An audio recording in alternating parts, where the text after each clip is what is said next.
A moth goes into a podiatrist's office. The podiatrist says, "What's the problem?" The moth says, "Where do I begin with my problems?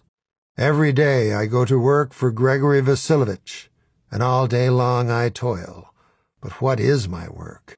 I am a bureaucrat, and so every day I joylessly move papers from one place to another and then back again.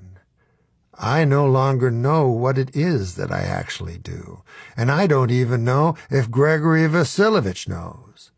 He only knows that he has power over me, and this seems to bring him much happiness.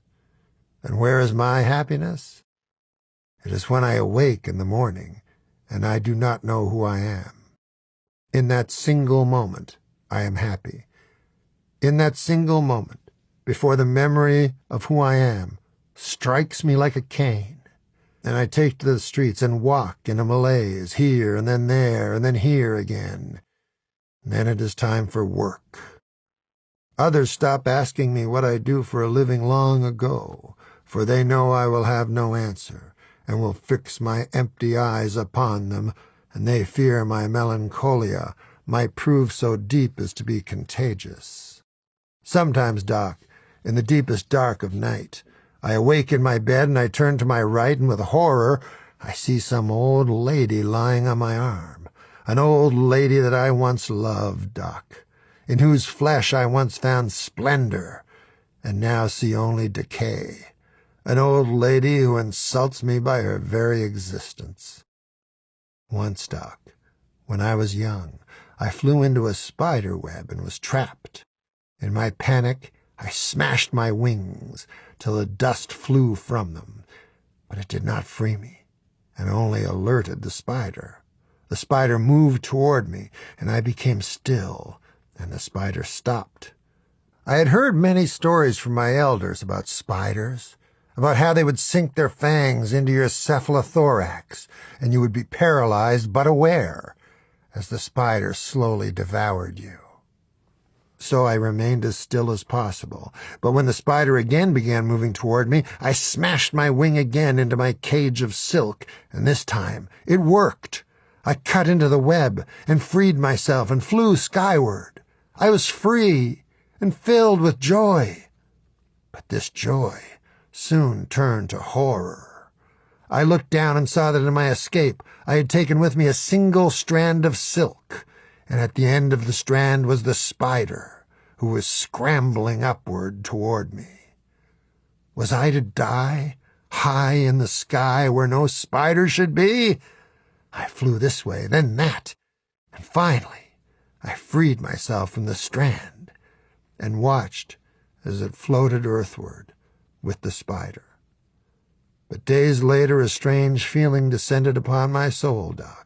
I began to feel that my life was that single strand of silk with a deadly spider racing up it and toward me.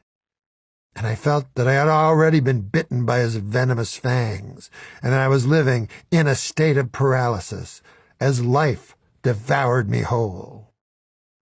My daughter, Alexandria, fell to the cold of last winter. The cold took her, as it did many of us, and so my family mourned. And I placed on my countenance the look of grief, Doc, but it was a masquerade. I felt no grief for my dead daughter, but only envy. And so I have one child now, a boy, whose name is Stefan Mikhailovich Smakovnikov. And I tell you now, Doc, with great and deep shame, the terrible truth. I no longer love him. When I look into his eyes, all I see is the same cowardice that I see when I catch a glimpse of my own eyes in a mirror. It is this cowardice that keeps me living, Doc, that keeps me moving from place to place, saying hello and goodbye, eating though hunger has long left me, walking without destination, and at night lying beside the strange old lady in this burlesque of a life I endure. If only the cowardice would abate for the time needed to reach over and pick up the cocked and loaded pistol that lies on my bedside table. Then I might finally end this facade once and for all. But alas, the cowardice takes no breaks. It is what defines me. It is what frames my life. It is what I am. And yet I cannot resign myself to my own life. Instead, despair is my constant companion as I walk here and then there, without dreams, without hope, and without love. Moth, says the podiatrist, your tale has moved me, and it is clear you need help, but it is help I cannot provide. You must see a psychiatrist and tell him of your troubles. Why on earth did you come to my office? The moth says, because the light was on. By the